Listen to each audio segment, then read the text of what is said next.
Welcome back, ladies and gents, to the third and final set of the day. I'm here joined, well, never mind. We'll just talk about these two fantastic teams that we've got lined up here. We have the Tiburones, the Tijuana, and the Herculean Hoofs. Hi, Mifflin, there you are. Here to join you.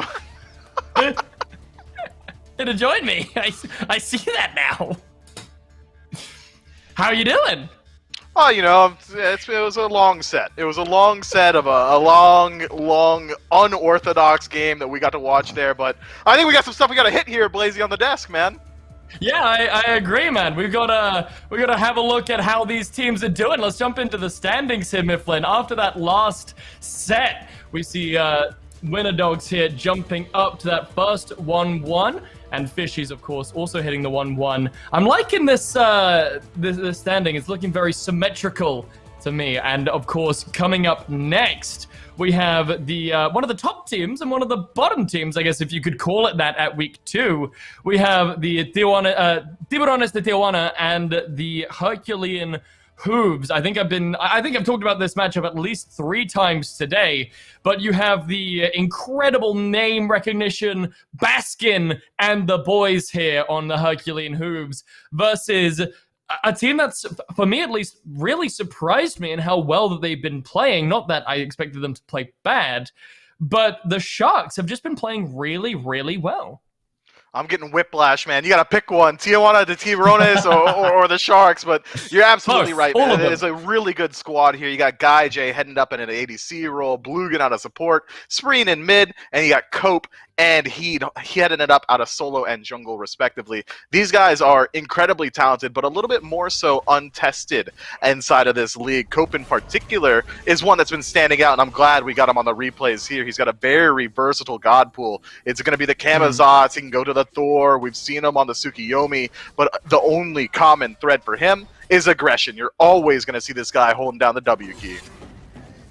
For sure, and we're seeing a lot of him on the Kamazots here. But I can assure you, Mifflin was correct in his statement that Cope does have a wide god pool, but we only, of course, have so many games that we can pull from. Here we go. We got some Wheelix clips here from Cope, but this man, of course, is being put up against the one of the scarier jungles, for my money, on the opposite team in Masked, coming out from the Herculean Hoofs, who's got, I mean, a seasoned record. Yeah, certainly. He's been around the SPL level. He's played at the SCC level. My man's been playing Smite for as long as Smite's been a thing. Mass, certainly. Incredibly tenured, not only in the game itself, but with the squad that surrounds him. And if you guys aren't in the know at home, it is actually going to be Snoopy, Gino, Baskin, Mast, and Meerkat making up the squad over there. And they've been playing together for about a full year now. Last year going by the name Baskin and the boys. This year, the Herculean Hooves. But again, it's an unorthodox, aggressive style for both of these squads. I'd say these might be the 2 most aggressive teams within the SCC out of North America. And I think a lot of that comes from this Masked Baskin duo, right? Masked himself is already a pretty aggressive jungler, but you pair him up with Baskin, who, I mean, how many times have we seen Baskin literally just hold W at every possible moment that there is to hold W? You know, these two players put together are just so head first, eyes closed, can't lose in their gameplay. Yeah, they've got so much trust in each other to make things work. But Blazy, kind of crazy that you're trying to take me away from talking about the jungler here, man. You know what? I got to clear up a public misconception, a very popular one. Behind every decent mid laner is a phenomenal jungler, all right? Would we be talking about Baskin if not for the boys Mast certainly holding it down? Sometimes Baskin dies occasionally, and then, you know, Mast has to pick up the slack. So let's put some respect on his name. Yeah, no, absolutely. I'm not trying to detract from Mast as a player in the slightest. I was simply highlighting his synergy with Baskin and how well they work off of each other to propel themselves forward, hand over fist. They really, really shine when they're partnered up. But, I mean, hey, if you want to keep talking about Mast, Mifflin, we can. He just is so good that he does everything by himself without anyone. There aren't Baskin, there aren't boys, it's just Mast. They load it into a custom lobby, 1v5, it's only Mast playing here, but in picks and bans, he's got to be picking for 5 people. He does. So, you know what? I changed my mind, Blazy. I don't feel like talking about Mass anymore. Instead, going to talk about the P's and B's here. 2 bans coming through from the Hoofs so far. Generally pretty standard. Sobek and Set going through in that top 2. Whereas on the other side, the Sharks going for a little bit more so towards the meta. Guan Yu getting removed from the table, and Sun Wukong, a direct targeted ban towards the Hoofs. Yamoja and Tiamat rounding out those top bans in slot. But there's still so many strong picks available. We know that Thoth is probably going to see some priority in this game. Scylla still out there as well. Yanis, Set, all these phenomenal picks. Set banned, actually. Apollo is what I meant to say, but it is going to be Yanis locked in. Listen, I can't win with this guy. Talk about Mast, talk about not Mast. But Yanis is going to be the first character locked in here for the Hoofs. Of course, one of Baskin's signature pickups. But to counter that out, one of the 2 junglers who's pretty good at dealing with Yanis, because he can follow him through those portals. Tsukiyomi can be the first pickup here for the Sharks. Not only a good counter to Yanis, but a great jungle pickup in his own right. Tiburones now probably going to be looking for something like the Apollo. There it is. I'm so smart. Look at me go, Mifflin. Yeah, you're doing a great job. Apollo locked in, bringing global presence to the team. Going to be able to match a little bit of the rotations afforded by the Yanis, as you already highlighted. That Piercing Moonlight ultimate going to be very useful for chasing down Yanis through those walls, but it's not about what you can do just in the Yanis. What else are the Hoofs going to do to line up around their team? This tier getting locked in is a pretty strong flex pick. We can't say for sure whether or not it's going to support, where we've seen it earlier today, or if it's going to head over in a Soul Lane where Meerkat can pilot it. Either way, it's going to keep Tiburones kind of guessing a little bit in the P's and B's. Ratatasker, though, a little bit more so cleared. Likely going to go in the jungle, but still certainly has a little bit of that flex potential. Could even go solo. For sure, yeah. This tier, I mean, tier and Rat, as you said, very flexible pickup. So the Hoofs continuing with the theme of today, which is unpredictable picks and bans, as Khepri gets locked in here as the last pick for the Sharks. I love Khepri when it's paired up with Tsukiyomi, a character who can only really go in. It's really complemented by Khepri's ability to help him get out. And in response to that, the Sharks are going to ban out some dual lane characters here, Heimdall and Geb, 2 players that they do not want to come up against. Those shields can be an absolute nightmare for Tsukiyomi to have to deal with.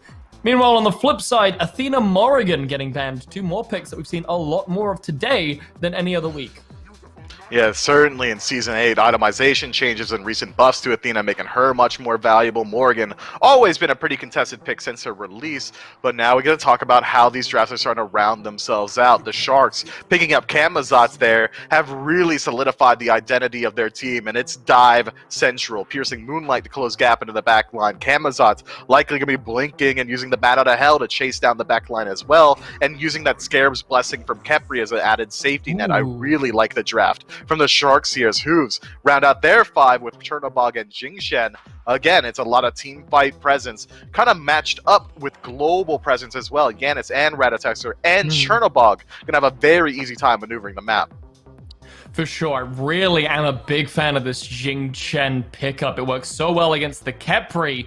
But another kind of not shocking pick. We've seen it already today in a different role, I should hope, although I don't know, I kind of worried now that it's going to be an E-set back in the jungle, but this character can definitely pull out some crazy maneuvers and do some things that aren't necessarily expected. I like both of these drafts, but I think if I had to give it to one team or another, I think I prefer the Sharks. I do really like what the Sharks are going to be able to bring late game. They're going to be able to really rally around their dive potential. In the early game, they can use this E-set to control neutral objectives. Nothing on the map is going to be able to contend with that circle of protection as far as even just space control goes or confirmation on of the objective itself. Really keep your eyes on this E-set. Likely going to be Tsukiyomi out of the Soul Lane with Camazotz in the jungle. Duo lane, pretty self-explanatory for the Sharks. Khepri and Apollo likely going to be heading it up there, whereas the Hoofs still a little bit more so of a question mark. Is it going to be tier solo? I'd probably put my bets on tier solo, especially considering how often we've seen Mask pilot the Ratatasker, but Jingshen support and tier support both equally viable. So that's going to be a toss on where those two land. I'm loving the likelies, just to cover your bases, make sure that we're not going to get hit by any shenanigans. You can't be wrong if you never put in a solid answer. I like that. I'm gonna use that. So I'm really excited to see how these two teams are going to collapse their Schrodinger's comps, if you will, where they are simultaneously one role and another one. So I'm really excited to see where these picks are gonna go. Obviously, we've had some crazy things happen today. We've had Set in the jungle. We've seen Set back in the mid lane, which is something we haven't seen since like halfway through the SPL's runtime last year. But we're gonna have an interesting time, Mifflin, seeing where these picks are gonna go. But for now, ladies and gentlemen, let's head it over to the casters with the game. Thank you, Blazy and Mifflin. Finch and Gormize are still here as we move into Game 1 of Herculean Hoofs, going up against Tiburones, the Sharks, on the other side. And unfortunately, Gore, we're disappointed. How is this Set not jungle, Spreed, and Cope really letting me down here? But we are going to see her going back to her normal mid lane. It's Tsukiyomi over in the solo lane, and everything perfectly normal over there for the Hoofs. So, Hoofs. Yeah, they don't have it spelled right. Either way, we see where Spreed and all these picks have it. Were you impressed enough with Set in the jungle earlier to where maybe you want her there, or are you perfectly fine with her mid? I feel like it's one of those things that Sino made it look good, and well, you know, like it's like when you're singing a song and someone says like, "Who sings that?" Let's keep it that way. It's kind of like that, right? Like, who plays that Set jungle? Sino? Yeah, let's keep it that way. Let him do his thing. It's one of those things that was very unique. You know, whenever we see Sino, whether it's in the Pro League or down here in the SCC, if he can do and make something work, there's a good chance if you try it, it might work, it might not. It just depends on whether or not you can play the same level as he does. And I feel like this is one of those circumstances. The downside is this, and I think that this is going to be something we see often. Mask should have an easier time dealing with Spreen than what we saw dealing with this Set out of the jungle. I also think it's going to be interesting when the 3v3 comes together. K-Seer subbing in for Blugan so far this game, and that is going to be an interesting, maybe the set, we'll have to see, but definitely an interesting dynamic. Well, that is it for Spreen, huh? First blood going to the Hoofs. That one happened quick there. Gorianis, Portal from Baskin into Unstable Vortex, and Mash there to clean it all up. You know, we are talking about Kassir here on Kepri and all these other things. How are we not talking about how just Baskin's on Giannis? And that just seems so incorrect fundamentally with the world here. And he just proved why not only this is one of the best gods just in the mid lane in general, but how you don't want to give it to your carry. And Mass now looking for the gank here on Gaijay, but Gaijay seemed to know he was coming. There's the dash. Mask follows up, but the stun is perfectly beads out. How good is Gaijay as he avoids getting caught out there by the Mask gank? Yeah, a small ward hanging out there in the jungle to catch that one just in time for them to get away with that. But kind of back to what you had said, last week we saw Baskin get this Yanis. The only reason it lost is because Pagon locked in Morrigan to play the Yanis for his second game. That was game number 2 there that they were able to then, I believe, go off and win. So it's moments like that where it is still very deadly, and like in an instant you can get deleted and teleported away from this game. Spreen, I think, learned that the hard way.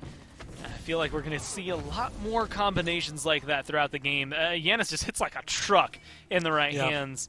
And I feel like Baskin's hands are almost always the right ones whenever he's playing mid. And there is a bit of a difference in these mid lane builds. It's the restored artifact start here for Spreen, as opposed to the Sands of Time lost artifact start for Baskin. So giving up on that starter for now. We're seeing this all the time where he'll come back later and maybe even just pick up a complete starter in that 4th or 5th slot somewhere else along the build. So there's just been a ton of flexibility for those mids. And speaking of flexibility, you brought up Kassir earlier. That's a great point there. He was once the super coach, came in and subbed and helped that team at LAN continue to push on, and looked like they even had a chance to win for a while. They couldn't quite get it there, but an impressive performance from him coming in, and now Kassir playing on this Kepri for Tiburones here, trying to help them keep going. His build path's a little different. Started with just Sentinel's Gift, and now moving all the way up to those reinforced shoes. It's Meerkat getting ganked and somehow avoids all the damage. Cope didn't get there in time. I mean, that is twice now. I think Baskin at the very beginning of the game, and now over there, Meerkat walking away with barely any health, and they still get to live to tell the tale. That is going to be crucial. Tiburones not getting a lot of these early game kills. The Sharks not able to find what they need. The blood in the water, right, to find the scent. It's not there, and they just aren't able to lock down anybody so far. And if they continue that route, granted it's only 1 kill on the other side right now that Mask picked up a little bit ago, but you can't keep dropping them, right? Eventually, you've got to start locking them down. I want to know how and when they're going to do that. I think actually a lot of pressure onto like Spreen to get those kills. Camazotz can chase them down, but Spreen can lock them up. Big fight happening down the right side jungle, and Gino the early target, but Portal catches Cope, who barely gets up to his ultimate in time. Bat out of hell will keep the jungler for Tiburones alive. Mask goes into his ultimate, and Gaija is coming through as well. He just drops down in mid. Gino comes back through the portal, and the target has switched over to Kassir, who is now low. Mask is there, and it's cleaned up as Gino gets the last bit of damage necessary. Spreen even falls in mid. Baskin has the shot. Herculean Hoofs are off to a great start.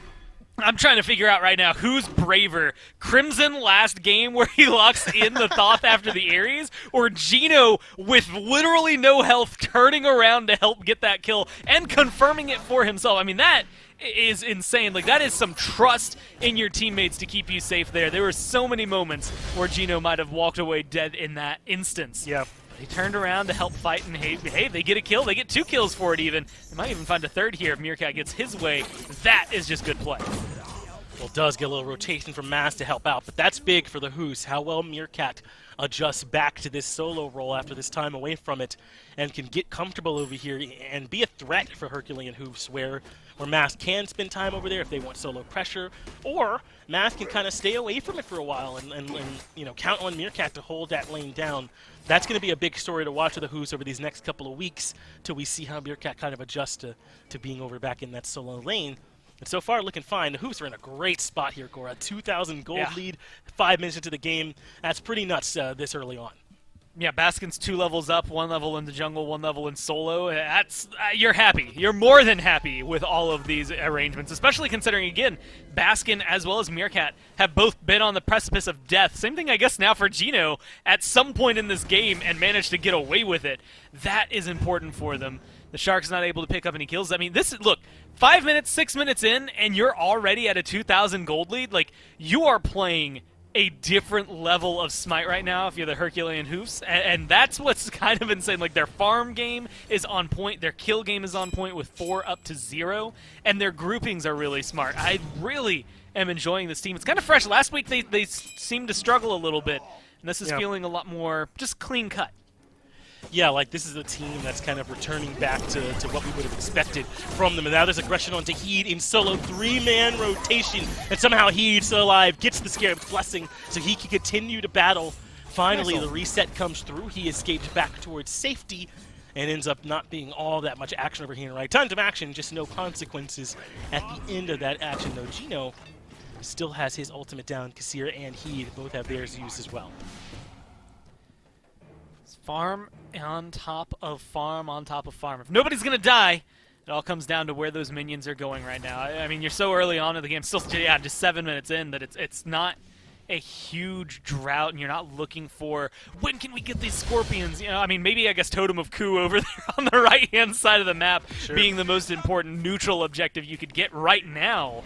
But other than that, it's been, you know, swiping away objectives. They're swiping away some of these buff camps. It looks like everybody this time on the Sharks is able to pick up theirs.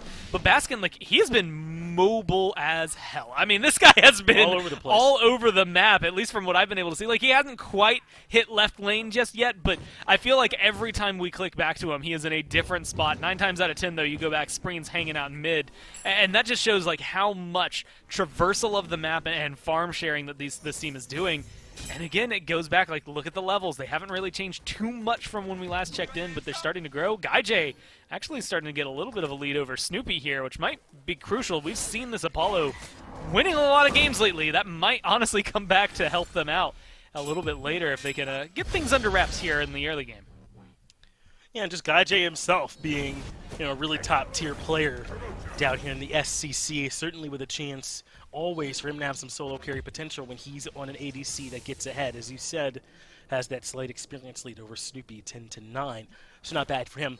Take a look at Mass, though. Looks like he's got that thick bark acorn picked up for him on this Ratatoskr. Always interesting to see which ones they go and in which roles and how that allows Ratatoskr to kind of move around the map. This is the one that does allow him to get a little bit of extra sustain and even steal the protections as well, what he's able to get off the back of that flurry. So a great option for him if he wants to be maybe a little bit more of that bruiser type, and it looks like that's where he's going with that tower shield picked up too.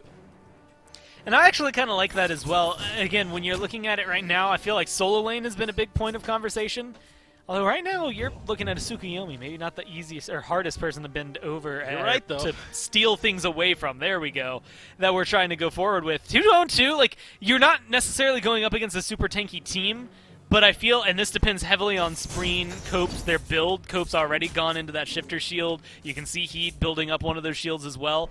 They will easily be tanky enough that you're going to benefit from this, right? And you're Ratatosker. Anything that can help you survive a little bit longer, especially when you're diving deep into the backline, yeah, that's going to be very helpful for you. So I'm excited to see where he goes, because like you, those acorns really do dictate the pace and the style that you're going to be playing, and this to me screams that Masked wants to be in the action whenever possible. Protections and sustain as Gino rotates over towards He. Does find the root, but not going to be able to get the ultimate as it just forces He to use his. Does make Heat a bit more vulnerable over there as Baskin narrowly escapes trouble. He has to use his purification beads in order to escape. Plus, Snoopy dropped his ultimate as well, so a lot used across the map here for both teams. But really, once again, no real death ended up coming from it. Herculean Hoofs got out to a great start and are still holding on to a very similar lead, but not a whole lot has changed in these last 5 minutes or so. Just that Herculean Hoofs are kind of keeping their heads down and doing plenty of farming. At this point, it's one of those leads, very comfortable, but 6 minutes was when I had first highlighted that it was about 2,000 gold up. They've hovered at around that exact same mark, like you said, for the last 4 minutes. So great, you're maintaining. That's honestly, that's fantastic for you that you're not losing the lead, but it also means that the Sharks have less work to do in order to catch up. They can take, say, a greater Scorpion, and that's going to cut a little bit of that deficit down. They win a team fight. Now all of a sudden there's a Gold Fury right afterwards, so you have to be a lot more careful if you're on the order side here to make sure that things stay in your favor. This gold lead is not something to be trifled with. It can disappear just as quickly as it was gained, and with the kills kind of stagnating and then the fight stagnating as well, you have to be, are you hyper aware of where you're trying to pick these fights and what you're trying to do? Otherwise you might get caught out. Just like Gino is right now, is managing to use those leaps to escape, but not going to be able to escape forever, as Cope should get this last hit of Bat Out of Hell. Even if he doesn't, I'm sure some more damage will come. The Spirit Ball doesn't connect, and Gino pulls off another tightrope walk and act there. Pretty impressive from him. Sky J falls down this left-hand side, but Snoopy avoids him. We're seeing a lot of these players go right up to danger and then still find a way to back out at that last moment. I don't know how they're doing it and how much longer before they fall. I mean, Gino just got his action movie moment, right? Like, ran away from the explosion happening behind him, but still managed to walk out with his life. Didn't look back either until, well, his backing animation made him take a peek over there. But that's going to work out pretty well for him. Look at this positioning. This Gold Fury is getting burned fast. Yeah, no one can move in time. Cope can't do it. Kassir is actually in danger of falling on the top side, but Meerkat ends up dropping. Solo traded for Gold Fury. Maybe not quite as easy or clear-cut as when you trade support for Gold Fury, but still not a bad trade. But a 5-man grouping in mid means Tiburones could threaten this mid-tier 1. Cope's already pushed in, but big unstable Vortex damage does bring Kassir down low. But looks like Tiburones should be able to threaten this tier 1 enough. But the threat of Mass Ultimate, and more than a threat, it actually comes to fruition as he takes care of Kassir. And that's such a big timing, gets rid of the ult as well, and they get to go back in. I mean, this re-engaged Snoopy coming over for the fight. The shots are going to be solid, but Heat's right behind him. There's a lot of low health bars here for the Hoofs. But good dash there from Snoopy. Gets him into the tower line, but can't get away from the piercing moonlight. That kill is cleaned up, but can they find Heat on the back? The portal doesn't connect, and Baskin forced to go inside the Aegis. In comes Cope to clean up one more, but they do end up losing Heat on the tail end. Tier 1 tower goes down. With all these kills and the towers and the Gold Fury, hard to call who is in favor of as Sky J drops to Meerkat. Well, it was 4-0, now goes 8-3, so a 4-for-3 total trade going in favor of the Order side, plus the Gold Fury, so I would argue still slightly on their side, especially because that gold lead is now shifted closer to the 3,000 mark, still a little bit under on that threshold. And that fight, just for those of you who are trying to keep track of how long it was, Meerkat died, respawned, came back in, and helped win it towards the very end. So lasted a little while to make sure that one goes the way it does. But with the gold falling the way it does, it ends up favoring, in my eyes, the Hoofs here. A lot of relics burned, though, a lot of ults being burned. Both sides use pretty much everything, but there's still some beads available for Kassir. His ult's going to be coming up pretty soon. gives the Sharks maybe an opportunity to start fighting again sooner as opposed to having to wait a little bit, whereas I think we're going to see a little bit of a lull here from the Order side. Once again, just trying to patiently figure out where they want to take the next engagement. After you get a Gold Fury like that, all mindset, all eyes start to shift towards this right side of the map, but we're 14 minutes in. It's a moment where that Greater Scorpion and the FG pit should be a pretty easy target for them to take down. But do they want to spawn the Pyromancer? And if you spawn it, are you going to be able to get it pretty soon after? That's where their mind needs to be, because if they don't win a fight after spawning that, that is an easy way for the Sharks to not only just get right back into this, but close that gap on the gold lead and potentially find themselves some control on the right-hand side of the map. Control going to be critical in trying to get themselves back into this game. Kassir is so far behind in support. What that really means is that he's far from a second relic. He's still a perfectly viable target if Herculean Hoofs can lock him down. So, what's he going to try and do to catch back up? Well, he's got to start splitting farm. Does that end up hurting then Spreen because he's splitting with his support? Is that where he goes? Stick with the jungler? We'll have to keep our eyes on how they try and get Kassir relevant in this game. Meanwhile, Baskin is the exact opposite. He's way ahead of Spreen and is being able to go basically wherever he wants to look for farm and try and further extend this lead. The Hoofs have a lot in their favor, and Tiburones have a lot to try and clean up if they want to make sure they can stay even as Gino moves in. Whirlwind of Rage and Seal forces Beads out from 2, and he avoids the Spirit Ball again. Heed drops the ultimate, but ends up chasing Baskin on the right side, so GuyJ comes in to help, but Baskin makes his way out. Great Scarab's blessing from Kassir does keep his ADC alive, or rather, Heed's still alive, as Cope forced to use his ultimate to retreat on the backside of the fight, and Mast drops down from his ultimate to safety. Circle of Protection still available, but Spreen's nowhere near the fight. It doesn't look like they're looking for any more, either side, at this point, looking to just fall back here. I think it could have been a point of re-engage there for the Herculean Hoofs, but again, you're low enough, your cooldowns are a little wonky after that fight, so you maybe fall back. All of the blinks are down. All the beads are up, though, as they can go forward with it. Aegis as well there for Snoopy and Baskin, so they're safe for another day. That Scarab's Blessing really showing why exactly. Khepri is just...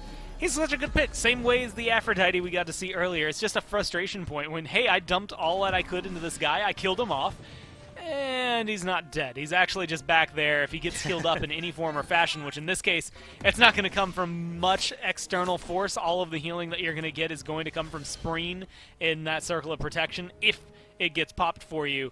And that's about all you have to worry about on the side of Herculean Hoofs. So maybe you can chase him down. Maybe you can get the kill. But also maybe it's going to be the most, again, kind of, well, irritating thing for them in this game, having to track that down, get essentially 6 kills for a deicide instead of the standard 5. Makes life a whole lot harder, and it means that Kassir could still have decent value even from behind, right? Which is exactly where he was behind. Still is about 2 levels in the deficit, but was able to keep Heed alive despite that dive. So Gino stepping up. Heed looking for a stun. Does connect, but Mass responds with a nice stun. That means Heed has to give up the beads, but it's Meerkat's turn. He's collected Cope quite nicely using the Fearless, so Heed looks for Peel. Not a great ultimate from here, just put onto Meerkat through space and time. Connects in the follow-up from Meerkat's there. Heed is sent to the afterlife, to the Shadow Realm, and now Herculean Hoofs with a 5-man grouping can look to push. Meerkat continues the onslaught. Cope is the target, and Cope is down. Meerkat having a great performance on the tier. And that's a good save from Kassir, but it's only going to do so much. Spreen just not able to make this E-set work so far. I mean, Finch, that's a deicide. That's clean. That should be 2 towers. There's no reason to run to the other side of the map. Normally, this is one of those times you have to start weighing. Do I go for a Fire Giant or do I go for the towers? There's no Fire Giant over there. It's going to take a little while to get it going. Take what you can while you can. This might even be a Phoenix push. They can use their time appropriately, tank this appropriately as well. With Snoopy full health right here, Mast as well, fall 5 squads. They should be able to burn this. It's going to be close. Heed's going to be back. Cope should respawn, and Kassir will get back. But it doesn't look like they're going to be able to find the defense. So this is just really well played from the Herculean Hoofs. It's 13-3. I mean, 10 more kills than the other side. 5 of those all landing there on Mast. A really great re-engage from him. Yeah, and if every time Meerkat's Fearless cooldown is up, he's displacing 1 critical member of Tiburones, then the Hoofs are going to win every fight. That's just an insane hit ratio for Meerkat in that last team fight. And then the Baskin-Mast combination to get that last bit of damage onto Heed was absolutely huge, and now there's the Fury being started up by Tiburones, a consolation prize, a 4th place medal so to speak, when you consider all they give up. And they're not even going to get it for free. Gino comes in to contest Baskin's damage. Nearly is enough for the kill onto Spreen as well. Yes, the Fury goes to Tiburones, but it's a bandage over a bullet wound here at this point for him. And Meerkat continues the onslaught, hunting down Cope. Look, the lockdown against the wall, again, doesn't matter if you find the kill. Scarab's Blessing is down. Spreen, you know, in moments like that, that's where that circle of protection is like the uncontested victor, usually, of being able to secure objectives, but we haven't gotten to see it used that way. Instead, the damage numbers are just flying off the charts on the other side of the map. Baskin's got 2,100 gold in his hand right now. You can see Mask soloing that Greater Scorpion. They are dominating every area that they need to in order to make sure things continue going their way. And they're all 2 to 3 items ahead. I mean, there's a 3-level lead there in mid, 2 levels in support still, 3 levels there in the jungle. I mean, the Herculean Hoofs have literally just taken off. They've skyrocketed towards the top, and it's difficult for the Tiburones to come back in here and fight back the way they need. That Primal Fury, like you said, called it appropriately, a consolation prize in the face of what is not necessarily defeat, but a very, very difficult victory at that. If they can find their way back, they're going to have to focus on defense, on split pushing, utilizing GaiJ's global ultimate to fight over here on the left-hand side of the map, get as much done as you can, get some of the gold in pocket. There's a ton on the map to be able to get right back in there and start finding things like the Primal Fury. They already did, or the Primal Fury, I meant the Pyromancer as well over here on the right-hand side. That'll help even this out, because you're 7,000 gold in the hole now. You haven't really been in the lead at all this game, but there's definitely ways back into it. Herculean Hoofs to start up the Fire Giant. They're trying to force Tiburones into a bad team fight, and they'll take their picks as they come. Only just now getting a level 12 Marcus Kassir to highlight how difficult it's been to get farm around to everybody in this game. But Herculean Hoofs aren't going to overstep. They don't force the fight on fire. Instead, Pyro is started up by Tiburones, but Meerkat's looking to have another great start to the team fight, and there it is. He's able to at least push one, but doesn't get the final bit of it. Gino even falls to Spreen as Tiburones are finding a way back into this team fight. So far, it's a 1-for-0 Mast. Up into his ultimate, looking to re-engage through space and time, does clip one, but Snoopy's the one who falls. The Sharks have found an excellent answer despite how dire things were looking. And that's a great door opener. 40 seconds without having to worry about Snoopy, and you get a Pyromancer on top of the Primal Fury you got a little bit earlier. Again, it doesn't take everything back, but you can see a nice downward curve here on the graphs. That is what's really opening this back up for them, taking that deficit and just trying to build something out of it. It's not going to be easy. Again, you're still dealing with fire minions over there on the left-hand side of the map, but the good news is there's not so much pressure coming down from the Herculean Hoofs that you are over here sweating about your left-hand side of the map. You should be able to get these last few waves. Granted, it's going to be, what, 2, 3, maybe 4 more total that you're going to have to deal with before the Phoenix respawns. It's not going to be an easy factor on that side of the map, and that's why I will be an advocate always for GaiJ being over there. Whenever his ult is up, send him to the far side that he needs to be on, because he will be the one who can join the fight. But defend this Fire Giant. There's so much gold on the map for the Tiburones still, that if they can get over there and either defend it, steal it, or outright confirm it for themselves with Circle of Protection, it should be the latter, then they are in a brilliant position to take this fight or this game and really turn it on its head. The Sharks of Tijuana certainly have that opportunity. The Tiburones, as they send Gino in first. He responds by using his ultimate for the CC immunity. So now Gino is stuck on the front side of the fight. He retreats. Mast comes in looking for GaiJ, but cannot find the stun. They don't need it though. Snoopy puts him down. No beads available, no Aegis used, and GaiJ is removed. So the 5v4, and there's minions pushing up in left. Someone on Tiburones has to go defend that left side Phoenix, but can they afford to when the Titan is in trouble, or rather, the Fire Giant's in trouble as well?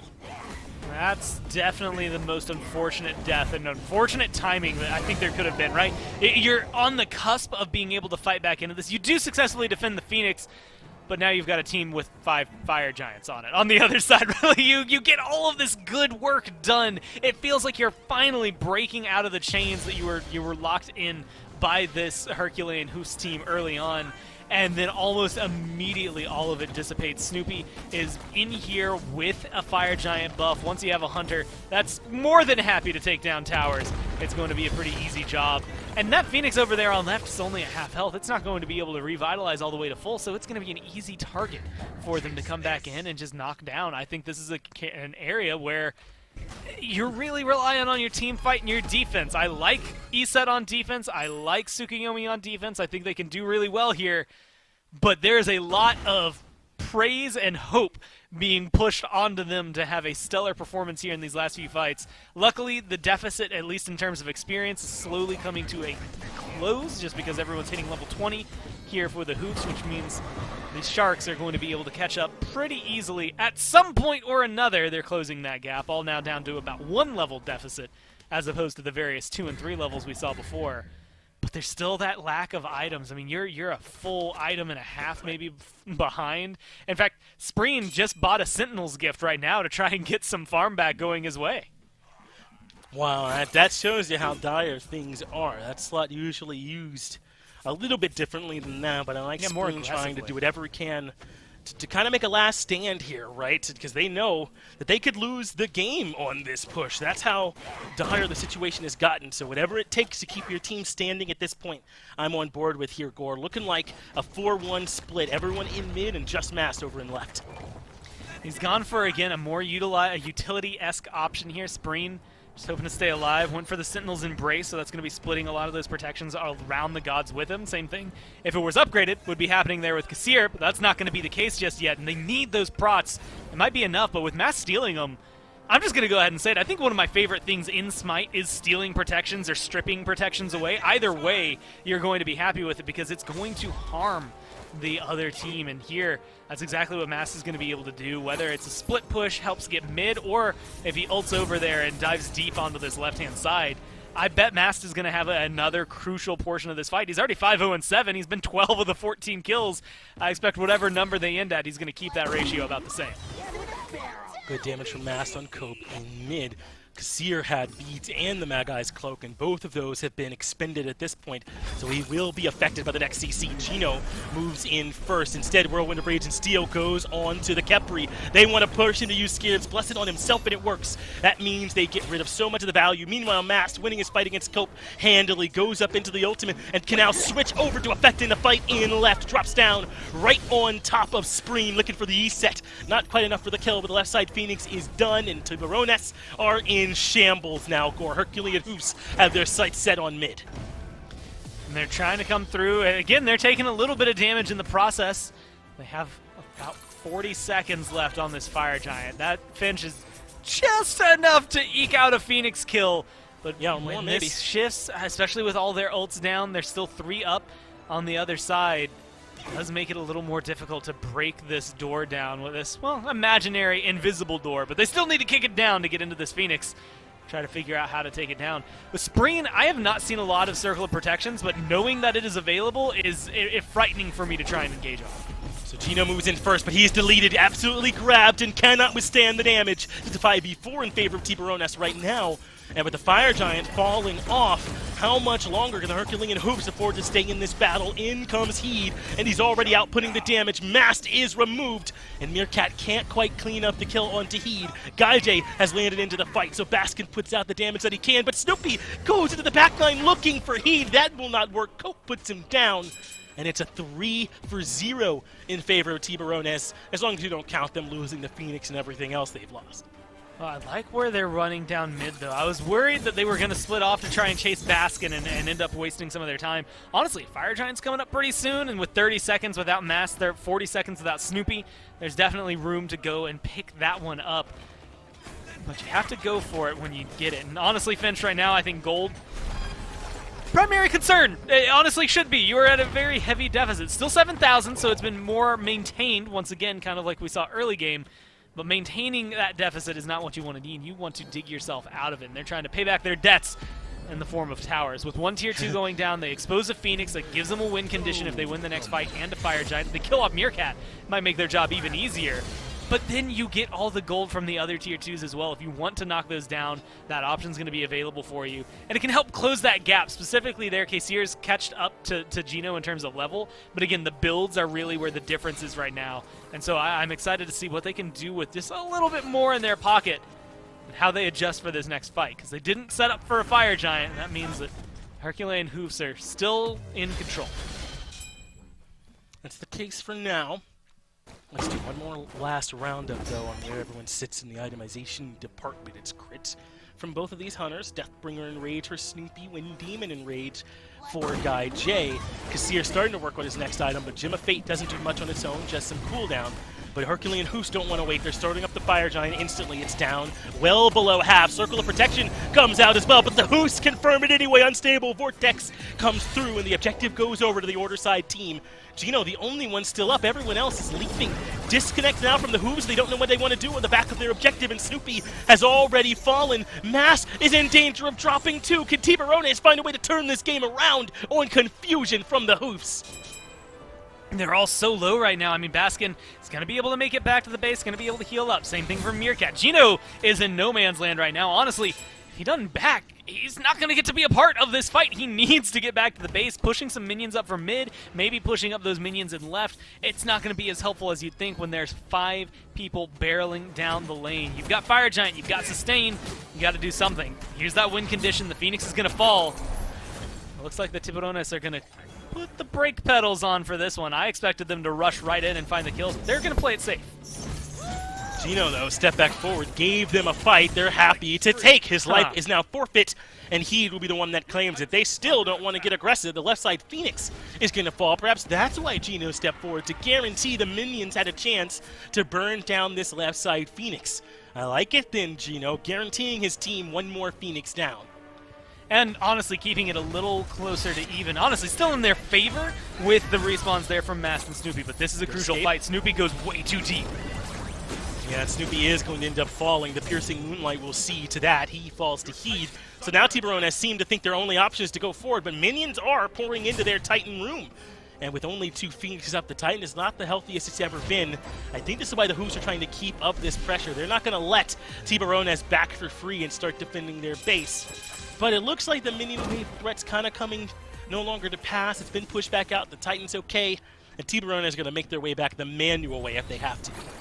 Well, Mast is going to choose to go back in here, though, Finch. He's looking to try and find the target. This is the awkward. It's this ebb and flow, this weird push and pull going on here.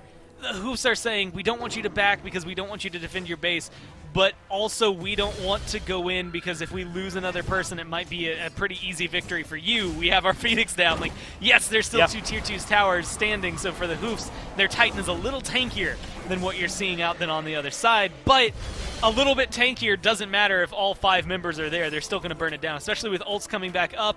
The Hoofs used a lot during those last engagements trying to confirm that thing and all those kills and fights, so this is the moment where they have to be a little more patient, right? Get your cooldowns right back in your favor, Snoopy, Baskin, and Mask specifically, and then you can go back over. Fire Giant's going to be respawning pretty soon. Lose a Tier 2 tower in the process. Look, you've got a massive lead. It does not matter as much to try and defend it. Let them have it because the last couple of fights have not gone your way. Regroup. Or if Meerkat can do it in, again, an organized manner, find a couple of picks right here, right now, and put them in the dirt. Tiburones have grouped up on this left side. Tier 2, Herculean Hoofs, though, are not far. This is a wild way for this game to potentially come to a head. Tiburones don't have fire. They don't have the gold lead or even really a relic lead, and yet here they are taking a fight. Heed uses the ultimate to get to the back line, but ends up right back where he started. Mass biding his time on when he lands as his Guy J up above. Heed, though, gets the revive he needed from Scarab's Blessing. Look how much healthier he is all of a sudden. So Gino moves in. Snoopy and Meerkat come through the backside of the fight as well, looking to flank, and Baskin deletes Heed with the Unstable Vortex, but with Snoopy gone, that is the best sustained damage Herculean Hoofs out of the rear view menu. Though Baskin given a pretty good chance of his own with all that Unstable Vortex damage.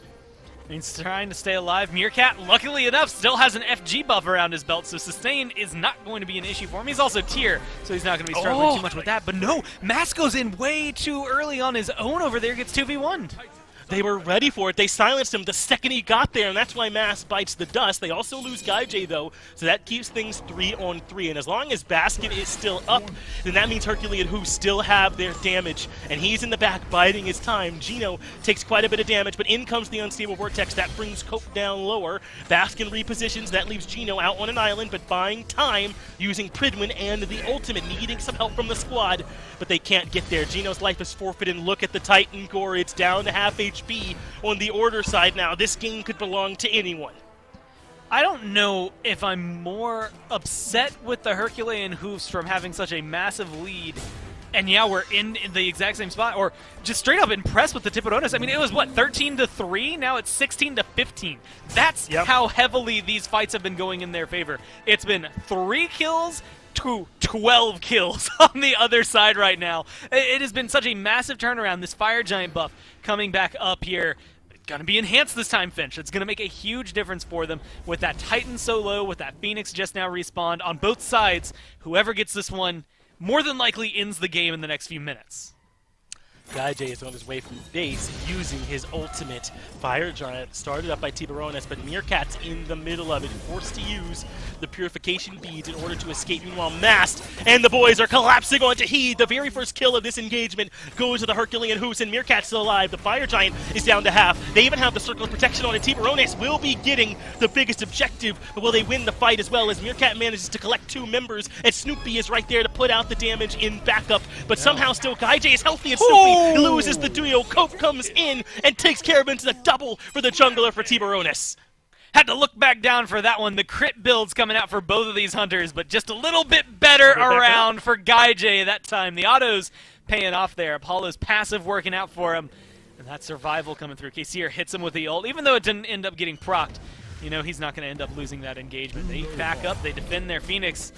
And Finch, 4 members strong, enhanced Fire Giant, 1 weakened Phoenix, 30 seconds without 2 members. It is not a death sentence just yet for the Herculean Hoofs, but they need a very, very stalwart defense and or for the Tiburones to waste a lot of time on their way back down there. And the longer it takes them to get back across this map, the easier it's going to be for a defense to come through. All of a sudden, instead of a 3v5, can you defend this Phoenix and your Titan, it's becoming a 5v5. Can you defend your Phoenix and the Titan? And honestly, best on the way this game is going, it could go either way, and I don't have any trust in anybody to make sure that it stays in their favor. Maybe waiting for KCR's ult to come up here, as well as this Oni Fury. Give them a lot of pressure across the maps. Could help push down those last 2 towers, although at this point, I think they should be forfeit 35 minutes into the game, and they don't really exist in my mind. They're just gold on the map for you to line your pockets with and able to finish off those starter items, get those upgrades maybe you don't quite have yet, or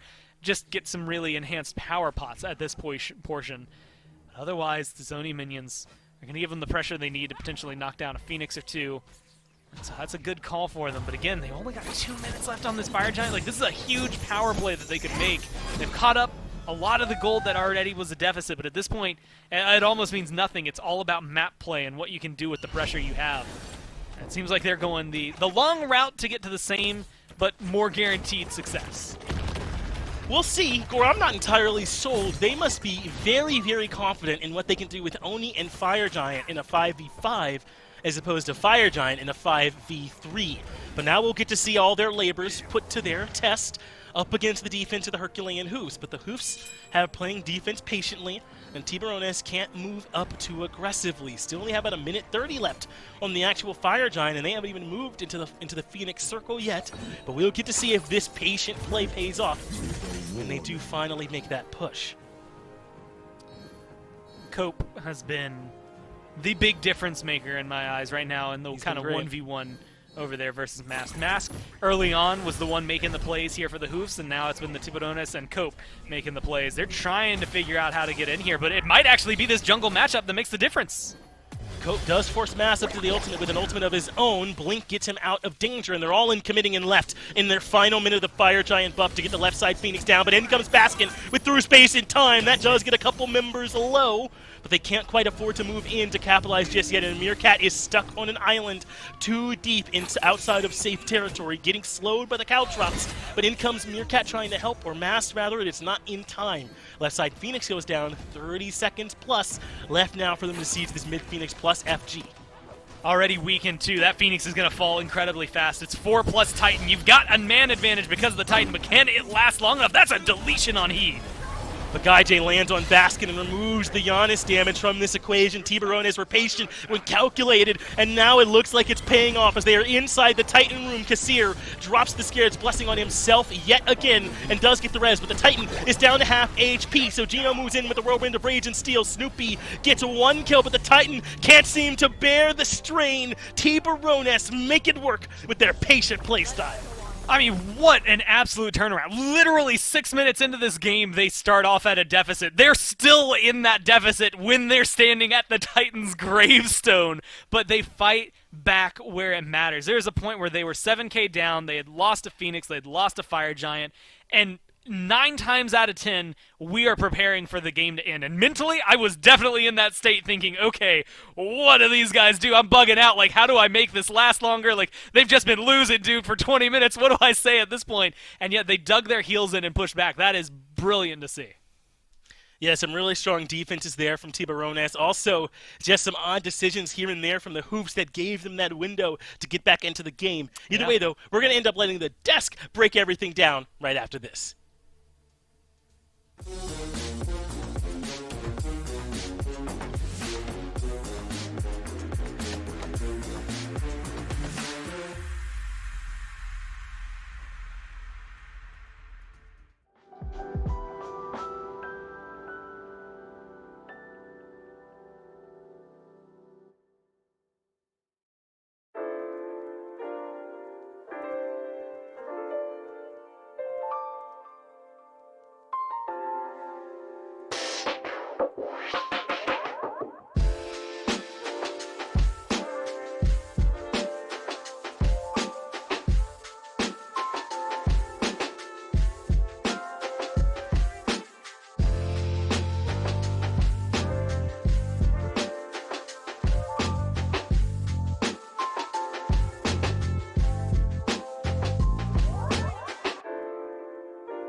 Welcome back to the desk, ladies and gents. Me and Mifflin here to break down exactly what happened in that game. Mifflin, what are your thoughts? Wait, you said we were going to do it together, and then you threw it all on me, Blazy. I got to bring... all right, Mifflin, I'll go into it. Mifflin, what are your thoughts? All right, yeah. Gaijay plays incredibly well for his team there, as does Cope, really keeping him in it. I think it does come down to a little bit more so issues from the other squad. They kind of throw it away a little bit. Herculean and Hoofs really struggle to close that one out. It's hard to talk about what one team did so well when the other squad had such a commanding lead. I think at a point we were looking around 10,000 in favor of the Order side team. Just a couple of misplays, a couple of missteps around trying to close out the match. One Fire Giant in particular around that 26, 27 minute mark where the Hoofs kind of pick it up and meander around and throw it away. Really kind of spelled the changing point for that match, but outside of that, you got to give credit where it's due. Guy J, in particular, able to find his positioning very well in these engagements. Cope creating space and diving the backline, utilizing the bat out of hell to create extended periods of just peel for his team. It really comes down to team play in the 5-on-5. Yeah, I gotta agree with you there. I think another big point for me was Masked, for example, in particular, took a lot of fights by himself that he Sorry, had a bit of a tickle in my throat. He's taking a lot of fights by himself that he really shouldn't have been in. We saw one of them there, gets caught out up against Cope, and then Spreen walks around the corner, hits him with a spirit ball, man dies. And I think a couple plays from that from each player really kind of led to this downfall. But Hoofs didn't play poorly here per se, right? And we also can't discredit how well Sharks played from behind. Yeah, they didn't play poorly, but they didn't play cleanly enough to find the dub. I think that the ball was certainly in their court for an extended period of time throughout that match. They should have been able to close that one out, but it felt like maybe the roster, the draft that they have was really struggling to find these closing sieges. It's so hard to siege around Yanis. You have to be really reliant and really capable of hitting that ultimate consistently, and normally Baskin is, but he just wasn't quite able to separate his team from the pack there. To be fair to him, there wasn't really a lot of setup for him. He was kind of having to freehand a lot of these ultimates, especially when Mast wasn't there to facilitate. But let's see what these two teams are going to change up for Game 2. Let's jump into the P's and B's here. What changes do you want to see, Mifflin, going forward? I'd really like to see the Hoofs go back more so towards a standard mage. I've always been a Yanis naysayer, unless your name is Hurrywin. That's kind of pretty consistent. Season 8 a little bit less so, just because of how consistent Yanis is with Conduit Gem. But I've seen what Baskin's capable of doing on gods like Thoth, like Agni, these more standard mages that have AoE potential, one-shot potential, and the likes. Outside of that, I really do think that Tiburones should run back a very similar draft. They played largely standard Smite, Assassin of the Jungle, Guardian and Support, just across the board pretty good. But I mean, so far, the bans have not shifted at all. Tsukiyomi, Set, and Tiamat going to be banned out by the Hoofs, whereas Tiburones, the Sharks, go ahead and get rid of Yamoja, Guan Yu, and Sun Wukong, a direct mirror of what we saw last time. But Sobek, first off, on the hover, could be a good start for the Hoofs to get more so in that standard mindset. Listen, I every time I dunk on it, it comes back even harder, but these Guardian first picks keep making their way back into the meta, and honestly, I think Sobek, I'm okay with it, okay? Sobek is a very, very strong character right now, especially into characters like the Apollo, which is exactly what the Sharks are going to run back. No Tsukiyomi here for them to first pick like they did earlier on, but instead they're going to pick up that Khepri second, give Apollo something to work with. I quite like this pickup as well. Yeah, because Seer did such a good job on the Khepri last time around, always finding those Scarab's Blessings on the priority targets, essentially forcing the Hoofs to kill 6 people instead of just 5. So I think going ahead and picking up the Khepri for themselves is an incredibly intelligent play. I think potentially they could have waited a little bit on that pick, considering Sobek already picked up by the Hoofs, likely going into support. We don't really see Meerkat taking that in the solo lane too often. So instead, they could have prioritized something else, like a mid-mage or potentially an assassin. Instead, though, they do take the Khepri. Hoofs on the other side can take Achilles and on her to round out their top 3. That is an incredibly nasty core, very aggressive playstyle. Yeah, and I think given Hoofs' history, this is definitely going to be masked. Picking up this Achilles, I think he favors it a little more than Meerkat, and we've seen time and time again how much damage he can do with this Achilles in that jungle role. But, I mean, hey, we've been bamboozled multiple times just today, so, I mean, I could be completely wrong. This could be going ADC for all I know. He's set, gonna get picked up here last by the Sharks, and they're gonna answer back with a Morrigan ban here, probably just gonna go back to what they did last time. Yeah, last time we saw this masked Achilles jungle, he was rocking a full crit build with Wind Demon and Rage, Stone Cutting Sword, a very auto-attack-centric Achilles, kind of unorthodox very far from standard from what we normally see, especially considering how strong bruiser items are in Season 8. So far, the bans are exactly as you'd expect. The Hoofs realizing that Tiburones still need to pick up a jungler, go ahead and target out Cope's best picks, the Kamazats and the Awilish. We got to see at the top of the set, all of his replays were on those two gods. Where's he going to go if he has to dig a little bit deeper into the god pool? Could potentially be that Osiris jungle, a little bit more associated with what Sino likes to play, but certainly something Cope is capable of. Absolutely. I mean, I don't think we've seen Osiris solo much in the actual SCC. I remember Streamline picking him up during the qualifiers, but I don't remember him being played in the solo lane any other time, so could be something to see in the jungle here. Getting bamboozled, or attempted bamboozled by production. Thank you for that. Persephone going to get locked in here. One of Baskin's other very scary picks. That builds a couple more of the check boxes that you were talking about here, Mifflin. Lots of AoE damage, has a little bit more versatility than just a bunch of different lines and different flavors.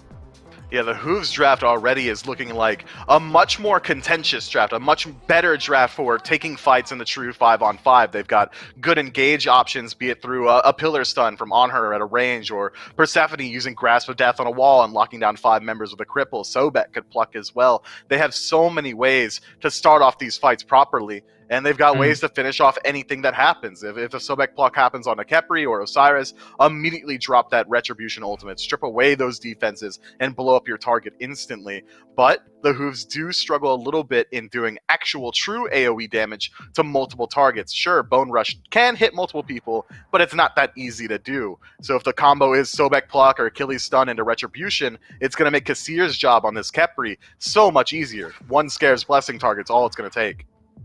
For sure. The only real big AoE damage they really have to worry about is that Grasp of Death. So we're going to be looking at Sharks to make sure that they're keeping the spacing nice and wide. They don't be too grouped up, which could be difficult for them considering those jungle passageways. I'm worried here for the Sharks. They have a pretty solid comp, but I mean, I can't look at the Hoofs draft and not be scared, you know?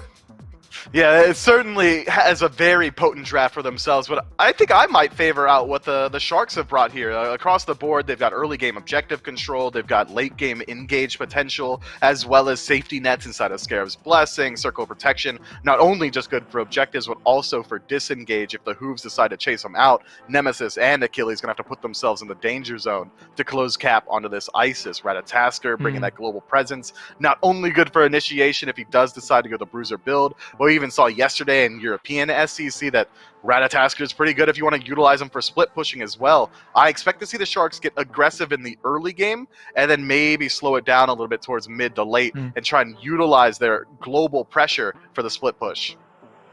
Luckily, Hoofs do have some tools to kind of deal with that. They got a pretty good defensive comp, right? You hit somebody with that pluck, pull them back under a Phoenix or a tower, hit them, as you said, the pluck into Retribution combo is going to hit really hard. In a defensive setting, it's a lot easier for Anha to hit that Desert Fury onto multiple people, and then Ares can just go around chunking people down with that execute. So it's going to be a bit of a push and pull. I feel like if the Sharks can get Hoofs on the back foot early, though, I think they might have a pretty good time if they can stop the ball rolling on this Persephone in particular. But I think that it's a double-edged sword. If the Hoofs get off on the right start, maybe the Sharks really do struggle with comeback mechanics. Osiris can't really W key unless he's a tank. Rat can't dunk on 3 unless he's got some items under his belt. For sure. But Mifflin, it's enough from us here, I think. Game number 2 about to get taken up by the casters. Thank you, Blazy and Mifflin. Finch and Goremizer here as we move into game number 2 between the Hoofs and the Tiburones in Gore. I hope I'm not the only one surprised. I thought the Hoofs would take the NASCC by storm, but the path has not been as easy as they would have thought. Tiburones right now have them up against the rope, and they've put Spreen back on this East set, which has seemed like a surprising kind of must-pick, right? Like something that we got to put a little bit higher value than we thought. Yeah, I didn't realize that this was going to be the year. Like, when I saw the name change earlier this year, the first thing I thought was, well, that's nice. I don't know how often I'm going to get to practice it, though, so I hope I don't forget it in, like, 9 months in the SBL when someone decides to randomly pick her. Luckily, they're making sure we do our due diligence now by locking in a lot of E-set. And so far, again, in jungle, it played an interesting role because you didn't necessarily get the same assassin-style play out of Cyno specifically, but you did get that assassin play elsewhere on their team. But here, you get to see Spreen kind of doing what you would have expected, where it's like, yeah, I'm just surviving this early game, and then I'm getting to the point where my ult comes online. I'm very crucial and important for setup. Like, it's one of those mages, and there's multiple styles of play in Smite, but Spreen, and specifically E-set, is one that isn't going to 100 to 0 you every fight, isn't looking for the 1v1, isn't really trying to pull any of those shenanigans, is playing for the team. That Spirit Ball is to set up, you know, Nemesis to go get the kill, or for Gaijay to run in and pick up the kill. That Circle of Protection is a team heal and a burst team damage, or burst confirm on the objective. You're playing strictly for the team there. Well, that kill absolutely happens if he's able to hit the sickle there, but he misses twice, and that might be enough for Meerkat to make it out of danger. We'll keep on following as Meerkat comes all the way back towards his own side of the map. There's the blink. A third sickle off the mark here, but he might be able to get the kill all the same. 4 is the total, and Meerkat makes it out of there. Also worth noting in this one, Gore, Blugan back at the wheel in the support spot here. And I won't take any Kassir slander here from anybody. My man stepped up and played well. It just was not... In fact, it was enough for them to get the win, right? I mean, maybe you just leave my boy in. But no, bring Blugan back in. This is his squad. And I think that means Tiburones is going to be even scarier this time around. Based on what I saw Gaijay tweet out, Blugan, hot sleep in there on that one. Just didn't show up in time to play game number 1. No. And now he's here for game 2. So hopefully that means things are going to be hot for him. Doug, I love you having to bounce back and forth between all the action, my man. You catch first blood in solo and correctly avoid the lane where nothing ends up happening. Good work, as always. And nice start over there in solo. A little bit of a gank there from Cope. He should have gotten that kill on his own the first time, but he'll do it with a little bit of help as well and gives it over to young Cope. Oversleeping, though, not quite understandable, especially because didn't we just put out that video of the E United oversleep recently? But they did and came back in and still won, so maybe it won't be a problem for Tiburones as well. Look, the only worry I would have I'm with is more if Blugan is going to be groggy, right? Like, that's the thing. Like, if you're in this scenario where you're trying to get into the game, if your head is not quite in, it depends on how you wake up, right? I wake up instantly. The minute I'm up, I'm usually up. Katie takes like 30 minutes to really be like a human when she wakes up, and that's like, which half of the coin are you, Blugan? Do you take 30 minutes, or are you there? And when did it happen, right? If he woke up halfway through game number 1, and he's relaxing just fine as he's had just enough time to maybe get everything going for him. But I'm excited to see it. The Khepri coming back, I think, is the bigger deal more than Blugan being there. Kassir had a lot of really solid saves, specifically for Gaijay late game, but pretty much all around. And so I really hope that this is going to be the case here. Blugan finding some good crucial saves will turn this game in favor of the Tiburones. Gaijay dashing in aggressively. Not going to be able to find any kills over there, but I'm with you, man. Blugan better be 100% because you took a hot hand out of the game with the way my man Kassir was playing. Of course, all jokes aside, as well as Kassir did play, you want your number 1 guy in there, and that's Blugan. I'm sure Kassir doesn't want to be randomly thrown into a bunch of really important games up against the Herculean Hoofs. Imagine how valuable a set win against this team eventually is going to go on to become, right? Even if they are a little bit shaky here at the start of the season, I don't expect that to stay the case for them for long. So Tiburones can grab this win here. That's huge. My man Kassir is able to rise up to the pressure very well.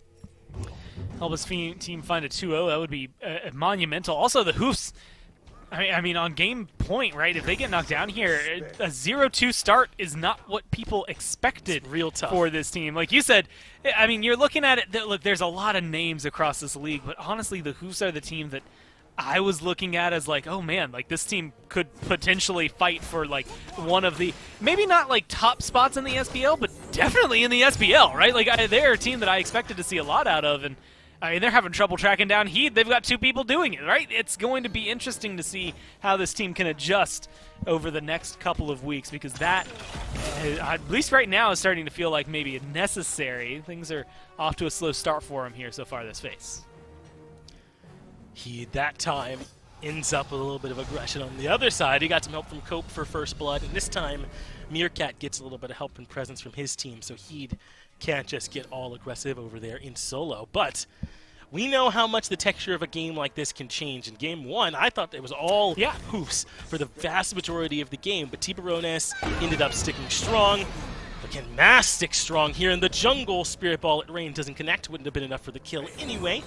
And so I won't get ahead of myself here, Gore, just because one team seems to be playing better or has the lead. I know both of them are very much capable of bouncing back and stealing this win, if you even want to call it stealing, in the late game.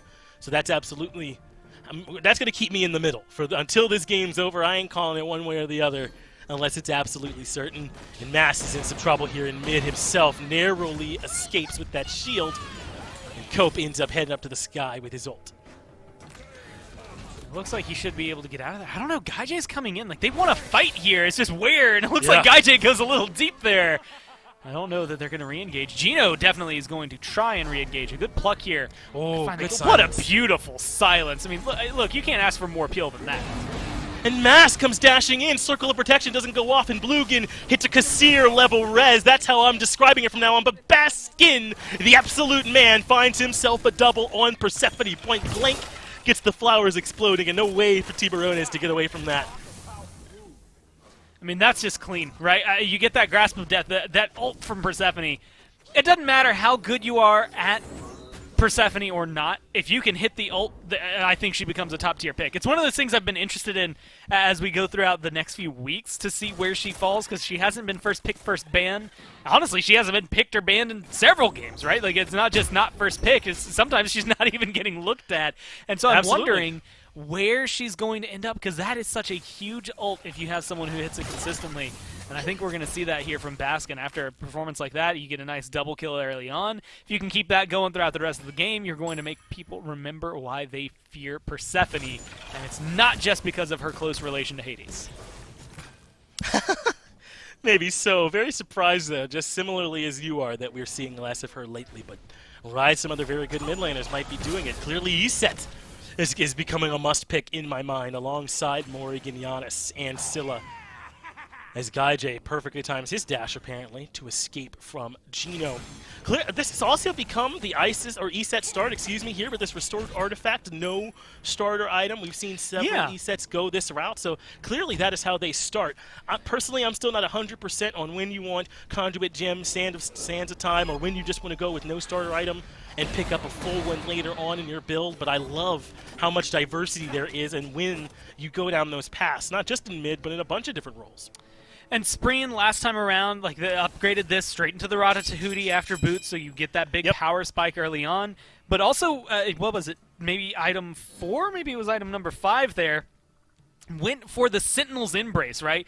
Goes straight into a starter item that isn't necessarily what you think of when you're holding out on starter items. I mean, a lot of people do it for that Bumba's Hammer lately, but that's mainly for, you know, like your assassins, your warriors, like holding on to that one to try and pick that up a little bit later. But getting that, again, it's 100 physical and magical protections that get split among everyone within 30 units of you. Now, I'm going to go ahead and throw it out there. 30 units is pretty close. Your autos go 55 units, so you are really, really close to each other for that 30 units to really take effect. But if you are alone in that 30 units, you get 50 prots for yourself. So for Spreen, he's either more safe or his team is more safe. Like, he's playing a very team-oriented Iset, and I really love the way that he's bringing it.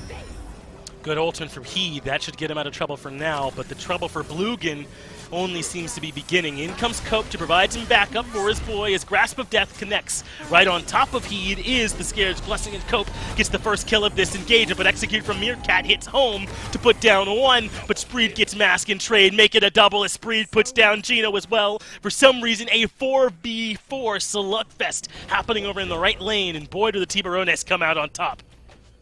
And Snoopy here, this could maybe make a big difference. You find this. Okay, well, Snoopy, Gaijay, yeah, I was going to say, Gaijay, what are you doing? Get in there. Get something done here, Snoopy. Should be a sure kill. And yeah, he goes for the jump, maybe tries to knock up pillar stun. I don't know where he's going with that one. Once you take the tower shots, things are going downward. And if you want to talk about in favor of the Tiburones here, I mean, Finch, that's just a clean sweep. Granted, look, last game I thought was absolutely over and the Hoofs were going to win, and then we see the turnaround. So you're down 6-3. That's not the end of the world just yet. 2,000 gold, 2,600 experience. That's about the mark the Hoofs had in their favor a little earlier in this game, right? And they weren't able to make it work. Yeah. But I don't know, man. Tiburones seem to be hitting their stride. It's this team and sturdy artisans up there led by Sino that seem to be playing well here today. I don't want to get ahead of myself. As you said, Gore, certainly the Herculean Hoofs can come back from this. It's not a done deal, but I just find myself impressed with this level of play I'm seeing from the Sharks. I don't want to take that away from them. I think that's the biggest thing, right? It's not a done deal. That's always good to keep in the back of your mind, but it is uncomfortable, right? Like, you are not happy that you're at this point, especially with that Tier 1 tower. It's not an insane amount of gold influx that you're going to be getting here for Heat, but 11 minutes into the game, that's a big chunk that your team now just gets. Helps them finish off maybe some of these Tier 3s that they're picking up. For someone like Spreen, who spent pretty much all of last game at a 2 to 3 level deficit, being 1 level, maybe half a level behind right now, is going to be glorious for them. Snoopy looks like he's just absolutely eradicated over here in the jungle. I mean, the Hoofs, I feel like this is indicative of maybe a mental loss from that last one. Like, it definitely is taking a little bit more of an impact from game number 1. Gore, that's an excellent point. This feels a little bit like a team that's trying to brute force their way back into a win they thought they should have had in game 1. I'm a Snoopy defender till the day I die. That man could play in the SPL tomorrow and go toe-to-toe with anybody. But it's a little questionable from him here today, right? And now Mast in some trouble in mid does escape. But of course, Coat Baby lands the dunk. But now he's stuck inside the grasp of death. Gets the res coming in from his boy. And GuyJ diving in too as they delete Basket underneath his Tier 2 tower 12 minutes into the game. Tiburones look like a snowball that ain't gonna stop. Yeah, if you're ever in enough of a deficit that their Hunter is diving the Tier 2 tower 12 minutes in, you have to figure something out, right? You have to start changing where are we going to farm. Gold Fury just spawned back up. If I'm the Hoofs, I know exactly where I want to start putting a little bit of focus, but look at the ward coverage on the left side of the map. It's all red. There's a couple of deep blue wards, but those are at the typical jungle gank scenarios where it's trying to catch if Mast is going to come up in the wrong spot. Whereas for the Tiburones here, GuyJ knows more than Snoopy and Gino know where they're going to be. I mean, yeah, they're running to the lane. He knows exactly how you're going to get there. And while there's some coverage to keep it, I think, available for the Hoofs in case that Gold Fury gets started up, I don't know that they have the ability to reply right now. A 1-level lead over there in solo, 2 there for jungle. Now a lead for Spreen even coming up with the 1 levels that they have. I mean, it's just literally 1 level all around, save for Cope, who has 2. It feels good for them because they know they can take a fight pretty much anywhere they want. It kind of gives you some confidence, and if you needed confidence after that first Game 1 win, this is definitely a way to bolster that even further. Yeah, it's a bit scary for the Hoofs how decidedly they've lost the solo side of the map. All that farm over there, Heed and Cope, can pretty safely move up and try and take it. Snoopy laying a trap here with Gino lying in wait. He ends up using the pillar to force Cope back, but the rotations of Tiburones in general are pretty large to this side of the map. They've got all 5 members here, so they definitely want a Fury at the least as Meerkat gets plucked in, silenced, and hit by the Spirit Bomb. He's low already and forced to use the ultimate in order to escape, but so is Blugan. He gets stuck inside the grasp of death, but still standing, and it's Cope's turn to go crazy in the backline. Takes care of Snoopy first. He hadn't even used the ultimate yet as he plans and calculates his landing. The target is Baskin, and he's removed quickly. In comes GuyJ. Spreen gets the double kill, and Tiburones are dominating the Hoofs at this point. I mean, just running it down, Baskin just in that passive, trying to get anything done. And here's the thing that I think is fun to watch. Last time, it was this thick bark acorn picked up for Mask, allowed him to do a lot. Now, looks like that's the Bristlebark, or is that one Thistlethorn that he's going to be bringing forward? The acorn blast applying that debuff instead. Yeah. Just making sure that it comes through. Again, stacks up to 3 times. He now fires those 5 acorns. Yeah, so that 5% additional damage from his abilities. Last game, it was, I'm going to set other people up. This game is, I'm going to come in and mess you up. And it's absolutely working out for him here. 5-0-6, 4-1-2. Spear of Desolation just picked up there for Spreen on that back. I mean, this is 12-3. Again, we saw a turnaround last game, but I still feel like that one it felt more miraculous than anything, right? I don't expect that to be a commonplace thing. This is a very well-cemented lead. It's 8,000 gold in their favor. All tier 1s knocked down, a Fury in their favor. Soon enough, you're looking towards knocking a couple of tier 2s out of there, taking that right-hand Greater Scorpion, and really turning it into a Fire Giant lead, a comfortable lead where you are going to be able to just continually beat down on the Herculean Hoofs here. And that's what I want them to do. I think that you're just looking for the next item of your Spreen, whether it's going into a starter and upgrading it next, although you're level 15, so maybe waiting a little experience on your side before you can actually upgrade it. But going into things, I think it was Obsidian Shard last time around, getting a little extra pin. Like, there's a lot of interesting routes to go. And it's so nice seeing them play, just so well knitted together. I mean, this has been good team play from the Tiburones. It really has been. It's been excellent. It starts from that solo pressure where Cope comes over. It helps Heed and moves to the mid lane where Cope, Spreen, and Bluegan were an unstoppable force, and Guy J's rotations, using that across the sky to get into fights quickly and clean up kills. They've been working excellently on these globals and semi-globals of Apollo and Rat respectively, and then just out-rotating on the map. And it's really put Herculean and Hoofs in a spot where it's almost visible in their way they're moving around the map, some of the frustration with the way that this set is going for them.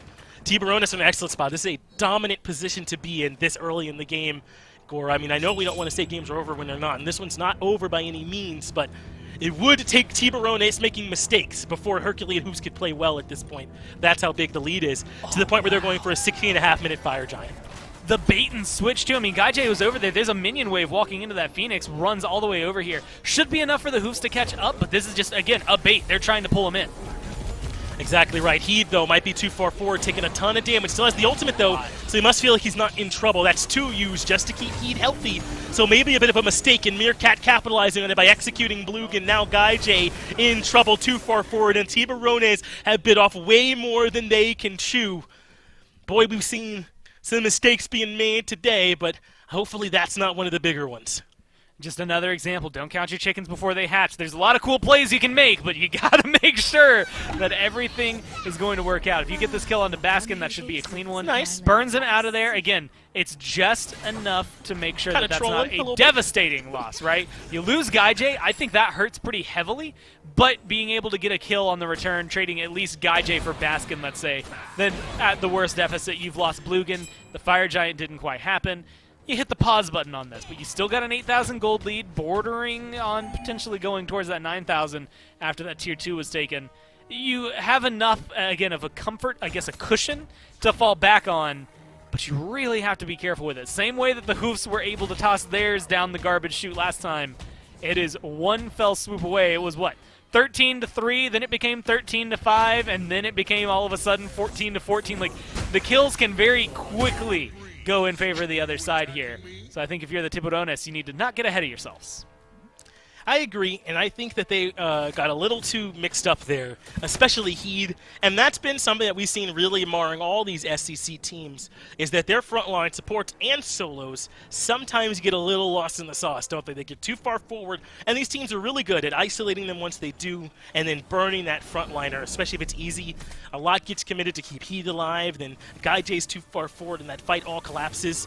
In this next one, I don't think they've got a wrong idea. I think they can force Herculean Hoofs to come defend Fire and win that fight. They just got to make sure they're going about it a bit more cleanly, Gore, is all I'm thinking in these next couple of fights. And as you covered, they're still ahead. Just that's a little scary, you know, coming over to the Fire Giant and losing a bunch of kills right on its doorstep. You could definitely lose the game that way, but they're still in control, still in a great spot. Are Tiburones just going to make sure they clean that up.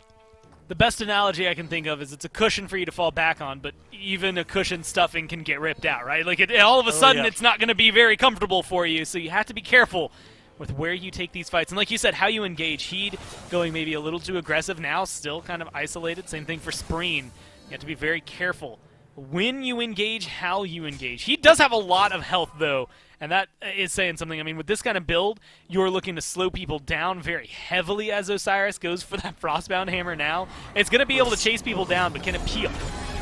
Bluegan pulled into trouble, drops the Scarab's Blessing on himself. What about the fight afterwards, as Bluegan has now survived? Masked, or rather Cope is up to the air, looking for where he can land.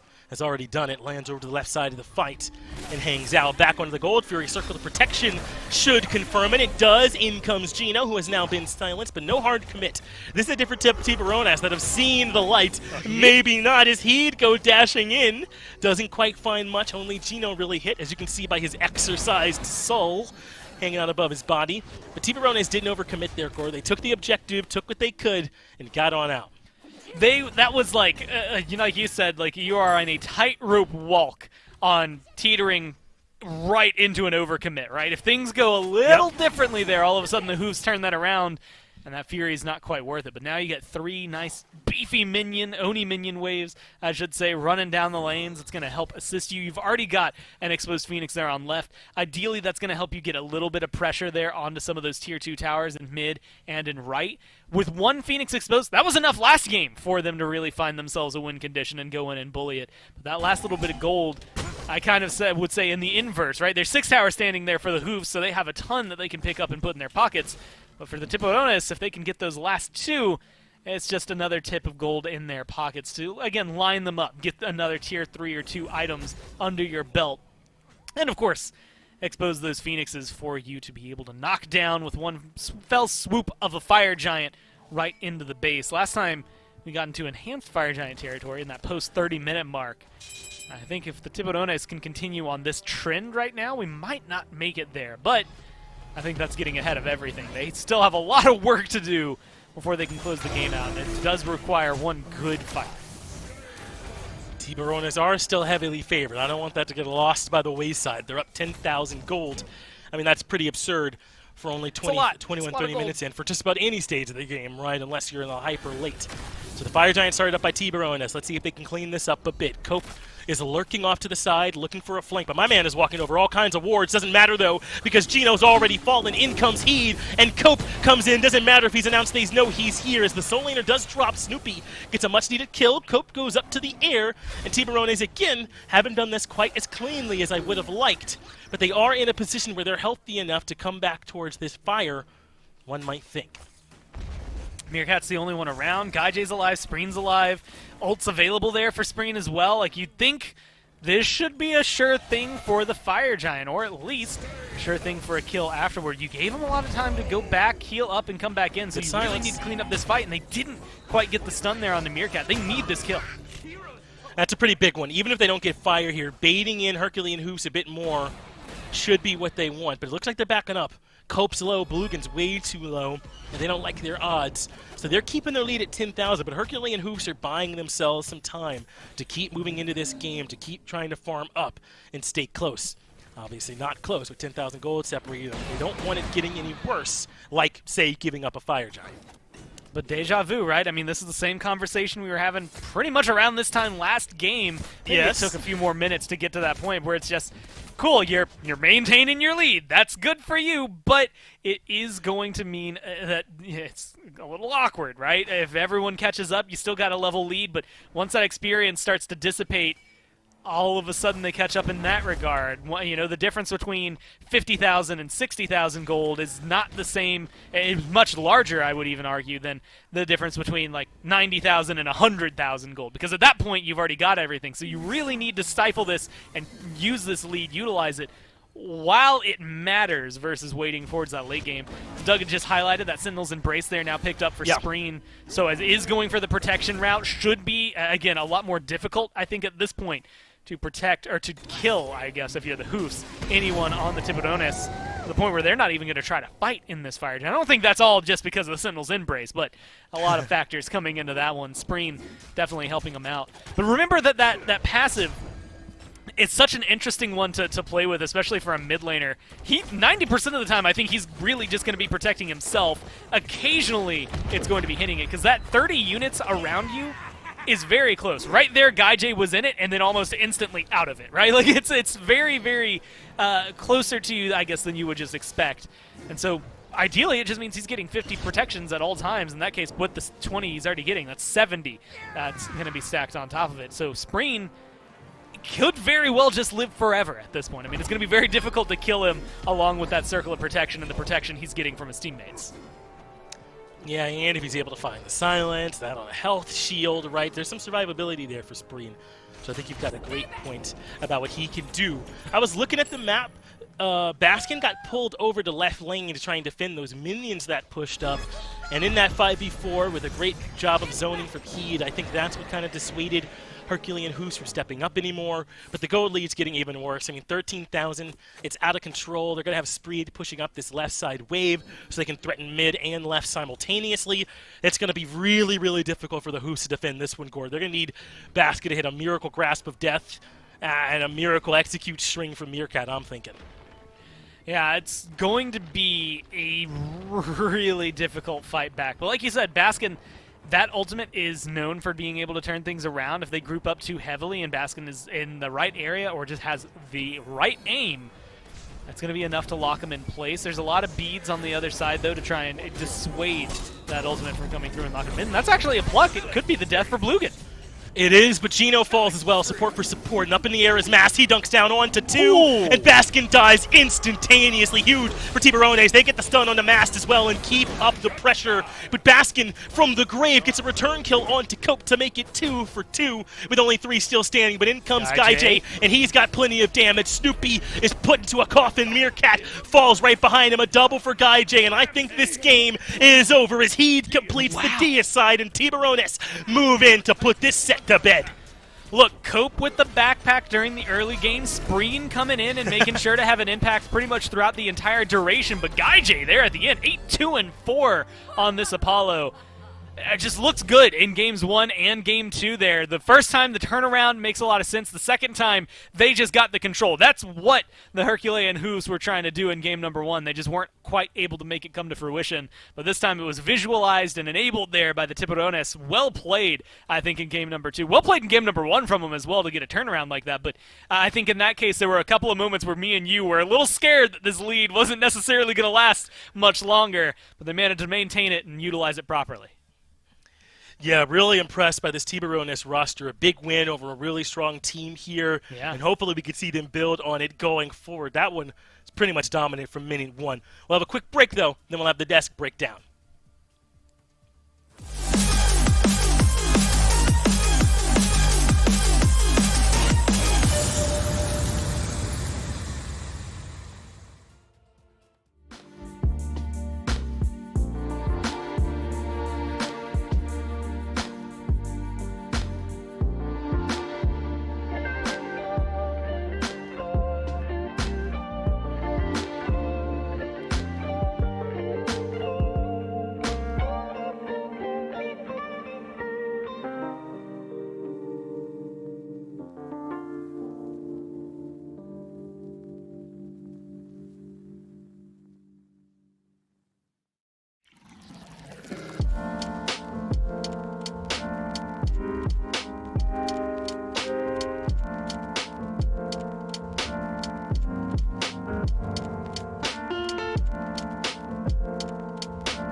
0-2-2. The Herculean Hoofs walk away with their second overall loss of the season so far. Not a result that I would have expected coming into the SCC this year. Mifflin, what happened? Well, we had a little bit of Guy J diff across the board. We had a little bit of team diff in that one. I mean, that was a convincing match. 26 minutes for the Herculean Hoofs to go down there. Not something I would have expected to see at the top of the day. Not something I would have expected to see, especially considering how good the Baskin and the boys were back in Season 7. But in this one, it just really felt like they were lacking that team identity. They weren't really grouping up as 5 very well. The objective fights weren't going their way. They just really struggled. And this guy right here, a shame on me for not having brought up his name already. Cope has an absolute field day in this match. I think there's something that you're missing from that sentence. Cope is... There's something missing there, Mifflin. Cope is something, I think is the phrase that you're meaning to say. Cope is... I'm genuinely lost. I'm not playing it up for Cope the bit. is... Cope's real good. He's good. Cope is dope. Cope is dope. I'm pretty sure is the exact sentence that you're meaning to say here, Mifflin. Cope had an absolutely phenomenal game alongside his ADC. We got some of those clips lined up, but on this Ratatoska, my man just looked absolutely dominant. Masked couldn't even come into the game. No, at no point was Masked allowed to play. Every time he stepped up, popped that shield, Cope was there with the stun. Guy J was there with the mez. Blugan, as well, I think deserves a shout-out here, living up to the legacy that Kassir left behind for him on that Capri. For sure, 2 and 10, excluding the kills column for the Hugbug himself. He did a pretty good job. Definitely don't regret trading him out halfway through. Not that Kassir couldn't have done a similar good job, but Blugan must feel nice to be back with the full team. Yeah, as you should. Be playing at your best with your entire roster. And look, I'm not going to mince words, right? Game 2 was a lot more convincing than Game 1. The Herculean Hooves, I had really high expectations for coming into this set. I was thinking at most we maybe see it go 3. I really had Hooves as the favorite here. And shame on me. Should have been Tijuana de Tiburones the whole time.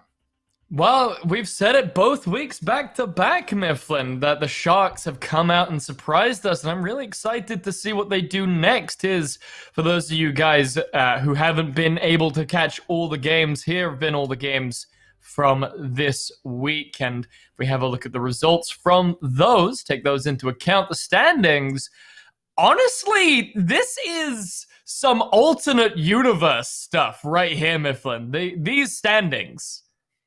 Yeah, pretty good symmetry as well. 2 and O's, 2 across the top. Sturdy Artisans topping up that leaderboard, getting their 2-0 a little bit more quickly. Baskin and the boys, a.k.a. Herculean Hooves, all the way at the bottom. I don't think anyone would have predicted that here. 0-2, 0% win rate in the SCC. Absolutely ridiculous. Now having a look at what we can expect from next week. Elysium versus Accounting Department. That's Adapting's team versus Old Rival, for those of you not in the know, so look forward to that game. Sparks are gonna fly. Meanwhile, on the NA side, we've got probably Herculean Hooves versus the Average Joe as being the headliner here, or potentially Winter Dogs versus Sturdy Artisans. Maybe I should stop giving so much clout to the Herculean Hooves until they earn it. But Clay Soldiers, F6, Pandemonium, Snake Hunters, and Fishy's Tiburones are going to be the last 3 matches of next week. So some really interesting and potentially barn-burning games. Yeah, but well, you know what, Blazy? There are going to be some good SCC games coming up next week, but I think the fans at home are going to be a little bit more excited about this, man. SPL starting right back up. All your favorite casters, all your favorite pros, going to be here next week. Make sure you guys are tuning in for that, on top of all your regularly scheduled SCC content. Absolutely right, Mifflin. So I won't waste any more of your time, ladies and gentlemen. Go and have a fantastic evening. Thank you all for watching, and we'll be back next week. Peach it!